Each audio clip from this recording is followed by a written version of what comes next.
নমস্কার বন্ধুরা, সীমা রান্নাঘর। আমি আজকে রান্না করব টমেটো দিয়ে চিংড়ি মাছ। টমেটো নিলাম, টমেটো ধুয়ে কেটে নিলাম, চিংড়ি মাছ কেটে ধুয়ে নিলাম।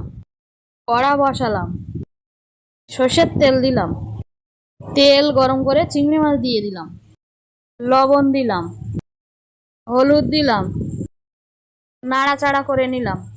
চিংড়ি মাছ ভেজে তুলে নিলাম। রসুন দিলাম, কেটে রাখা পেঁয়াজ দিলাম, পেঁয়াজ ভেজে নিলাম। থেকে কেটে রাখা টমেটো দিলাম, লবণ দিলাম, পাঁচ ফোড়ন দিলাম, জিরের গুঁড়ো দিলাম, লঙ্কার গুঁড়ো দিলাম, হলুদ দিলাম। মশলা দিয়ে টমেটোটা কষে নিলাম। চিনি দিলাম, চিংড়ি মাছ দিয়ে নাড়াচাড়া করে নিলাম। কিছুক্ষণ পরে নামিয়ে নিলাম। টমেটো দিয়ে চিংড়ি মাছটা ভালো লাগলে লাইক, সাবস্ক্রাইব, কমেন্ট, শেয়ার করুন। ফ্যান্টাস্টিক।